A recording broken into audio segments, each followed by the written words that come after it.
चलिए आगे बढ़ते हैं। राम कथा का मंच, भक्ति का स्थान, लेकिन गोरखपुर में यही मंच बना धमकी और दहशत का मैदान।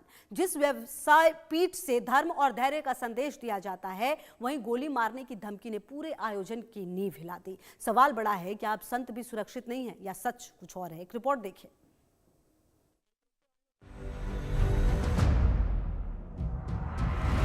राम कथा के मंच पर धमकी, कथावाचक राजन महाराज आहत।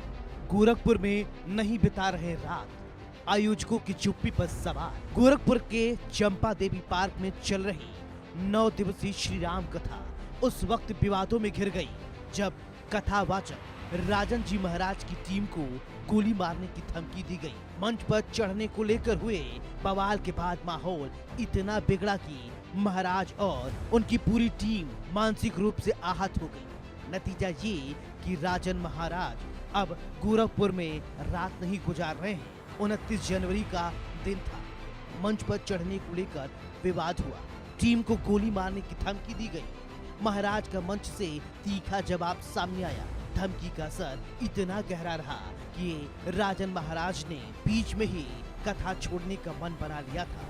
सूत्र बताते हैं कि पूरी टीम वापस लौटना चाहती थी, लेकिन जनप्रतिनिधियों के हस्तक्षेप के बाद उन्हें रोका गया। भरोसा दिलाया गया कि दोबारा ऐसा नहीं होगा।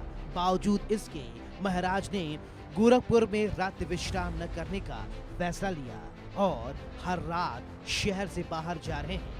जबकि महाराज पहले आयोजक के आवास पर रुकते थे। टीम के 17 सदस्य अलग भवन में रहते थे।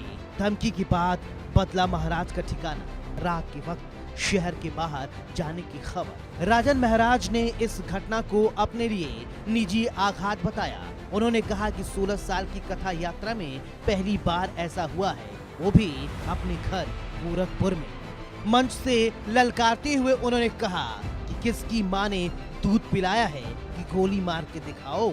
ये बयान निडरता का प्रतीक था, लेकिन हकीकत ये है कि सुरक्षा को लेकर अब गंभीर सवाल सामने आ चुके हैं। विवाद क्यों बढ़ा, इस पर एक नजर डालते हैं। आयोजकों में आपसी तालमेल की कमी देखी गई। मंच पर चढ़ने को लेकर खींचतान साफ नजर आया।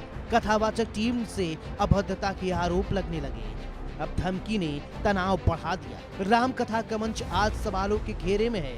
धमकी किसने दी, अब तक साफ नहीं हो पाया है। आयोजकों की चुप्पी कई शंकाओं को जन्म दे रही है। सबसे बड़ा सवाल यही, क्या भक्ति के मंच पर अब भय का साया स्थायी हो रहा है। Bureau report, India news.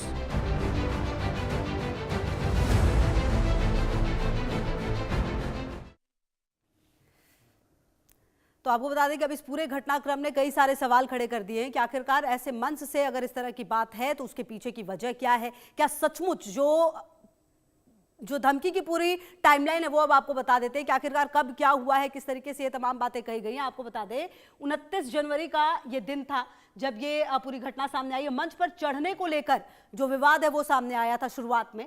उसके बाद टीम को गोली मारने की धमकी दी गई। जी हाँ, यहीं पर टीम को गोली मारने की धमकी जो है वो दी गई। महाराज का मंच से तीखा जवाब सामने आया।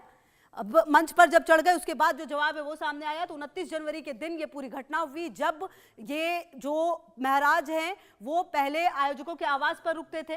टीम के 17 सदस्य अलग अलग भवन में रहते थे और इसके अलावा रुकने की क्या व्यवस्था थी वो आपको बता रहे। धमकी के बाद जो महाराज का ठिकाना है वो बदला गया है और इसके पहले रात के वक्त शहर से बाहर जाने की जो खबर है वो भी सामने आई है।